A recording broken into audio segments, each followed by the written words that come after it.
Donald Trump must be overjoyed that as soon as he sells the pageant, it goes off the rails. We need you, Mr. Trump. And he retweeted that. Can you imagine, Mark Halpern, what today would have been like if Donald Trump were still running the pageant? Hold a huge press conference on Fifth Avenue inside of Trump Towers. There'd be 1,000 press people there. He would call Steve Harvey the biggest stupid loser ever. And he said, I'm going to pay him money to go back to school and learn how to read English. He's a humiliation. Miss Columbia, come here. And he would name her like one of the biggest. Goodwill ambassador. Goodwill ambassador to all of his golf. See, that's... I'd have thought of that already. That's the Trump touch. The Trump touch, right? Would that not have been something? Yes, and the poll numbers would go up. Where have you gone, Donald Trump? The nation turns its lonely eyes. Okay, we've got major hot political news to get to. We have in Washington with us, Washington anchor for BBC World News America, Caddy Caddy. Actually happened to her in Britain when they gave it to... I'm sorry, Caddy. Does it bring They gave it to Miss Watford instead of Miss Oxford. Hey, Mika, can we get on with the news? Thank you. What do you think?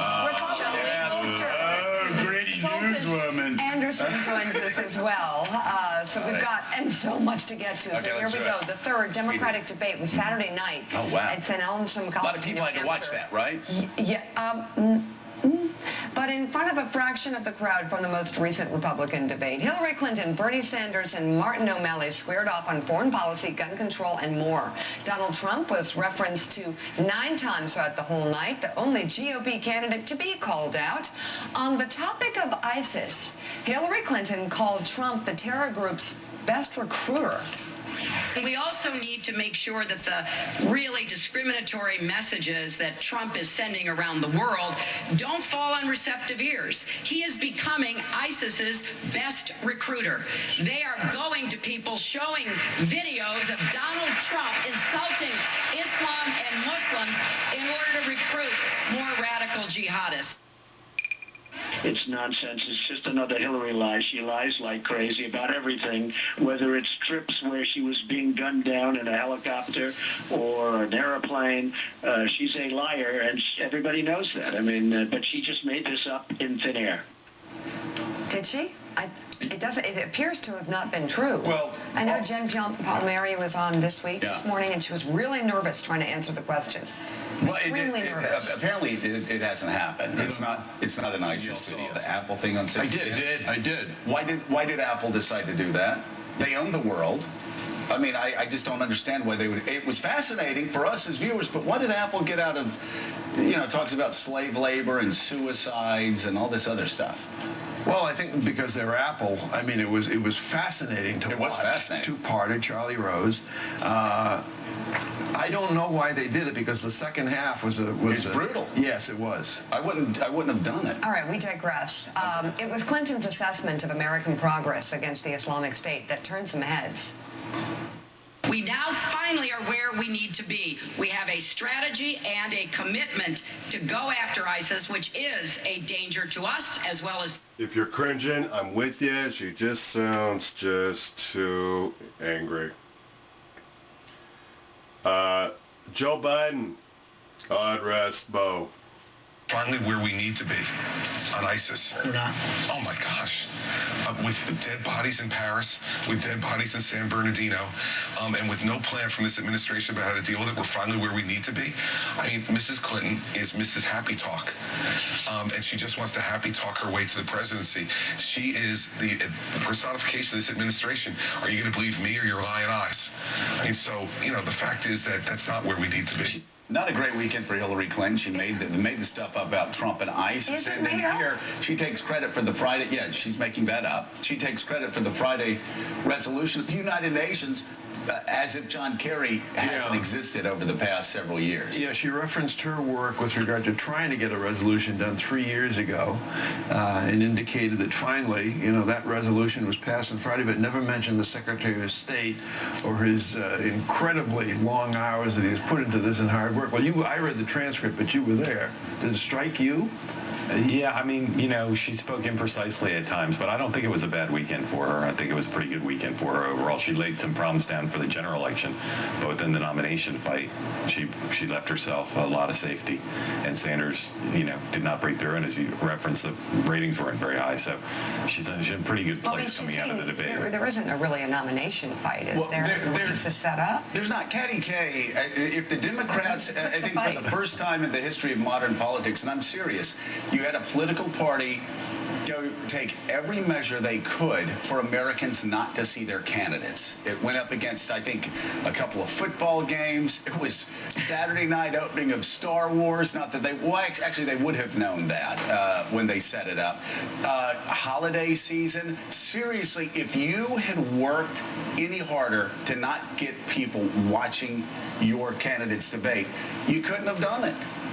Yeah, and isn't the next one on a Sunday night, too? During the NFL Even playoffs. worse. Yeah, during Even the worse during the playoffs. playoffs. It's just... At what point, Katty, does somebody call out Debbie Wasserman Schultz, the Democratic Party, and the Clinton campaign? No one cares. It's because the process is really disappointing. And Hillary Clinton is almost presumed to be the Democratic nominee at this point, but the debates are still worth watching because we want to see how she's going to perform in debates against her Republican counterpart, and you learn a lot from watching these debates. And actually, Democratic voters would learn a lot about how she's going to hold up against whoever is the Republican nominee, and how she's going to take them on, how she's going to defend her record on national security, which they're going to hit her on.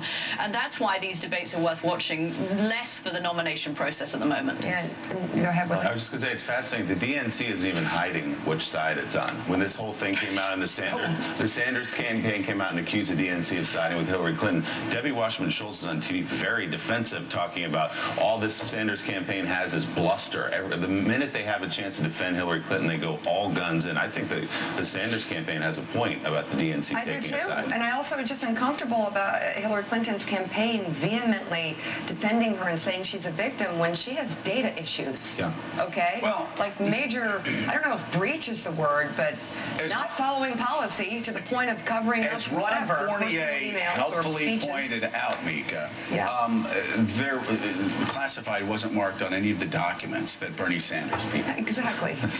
And thank you, Ron. I don't know. I guess Debbie Wasserman Schultz is really powerful. It's kind of stunning to me. Also, Hillary would have been much better served by tougher... With a real fight? No. This is a great candidate. Hillary Clinton is a great candidate when allowed to be. But don't put your people on Sunday morning. Show up. Be in the game. Get better. You don't know what Donald Trump can serve up if he wins. Being in the bubble, Mika, is actually, and you can see it. It's a problem. When Hillary was pushed to the wall a couple of months ago, she started finally getting better. And we all talked about it. She's been in a bubble now again. She's getting more inside the bubble, and now she's making things up in debates. She's taking credit for what John Kerry's been doing for months, years, and we're seeing a return to some of the worst instincts because she is the candidate in the plastic bubble. It's a 7-point swing in his favor since the end of November. Mika, maybe other people are noticing. I think so, but you know, I'm the only one who says it, and then she doesn't show up. But you know what? She should. At this point, if you can't take us, you can't take. Well, the thing is, it's not about us, Willie. She didn't show up at any of these Sunday shows. Everybody's on the shows. She deigns to show up after lots of negotiations. She feels like she doesn't have to. She's holding the ball. She's playing four corners offense, and she's got to lead. Although, as we look at those polls, Kristen, before I even saw those, this is the question I was going to ask you. If you look at Iowa, Bernie Sanders is competitive, if not tied in some polls. He's leading big in New Hampshire. What does that tell you? This is not a coronation yet. If Bernie Sanders competes or wins Iowa, wins New Hampshire, now we've got a race. Over the last month, the narrative that Hillary Clinton's been doing so great in the polls has been fascinating to me because a lot of it is driven by the fact that Joe Biden has been removed from the polls. So you've seen this increase in Hillary Clinton's poll numbers, but it has not come at the expense of Bernie Sanders in many cases, and particularly in some of these early states. I think the tougher question for Bernie Sanders is, even if he wins Iowa, and let's say he wins Iowa and New Hampshire, does he have the sort of infrastructure you need beyond there? His campaign still remains significantly less well-funded than Hillary Clinton, significantly less infrastructure. That's not to say that he couldn't ride a big wave of momentum and if people really get frustrated with Hillary Clinton, they turn from her. But Democratic voters have also never been anti-Hillary Clinton. No. They've just really liked Bernie Sanders. And so that's something that Hillary Clinton has working in her favor within the Democratic primary. Mark, you've said it for some time. Hillary could lose Iowa and New Hampshire. These polls certainly show that. She could, and it will be a huge story. Look, the night of Iowa, Trump will be the story, the biggest story. No matter what happens, Trump will be the biggest story. He'll either win or lose Iowa, and that'll be just a major story. But Sanders, this is an unpredictable year, and Sanders is close enough in these polls. You just don't know what the enthusiasm gets. Like the Democratic low-rated debates is part of, not just because they're hiding them, it's part of they've got an enthusiasm problem within the party, and Sanders may just have bigger turnout in them. You just not the Clinton people can't know that the polls is close. They just can't know that she's going to win. Still ahead on Morning Joe. He's got 2% in the polls. I have 41% in the latest.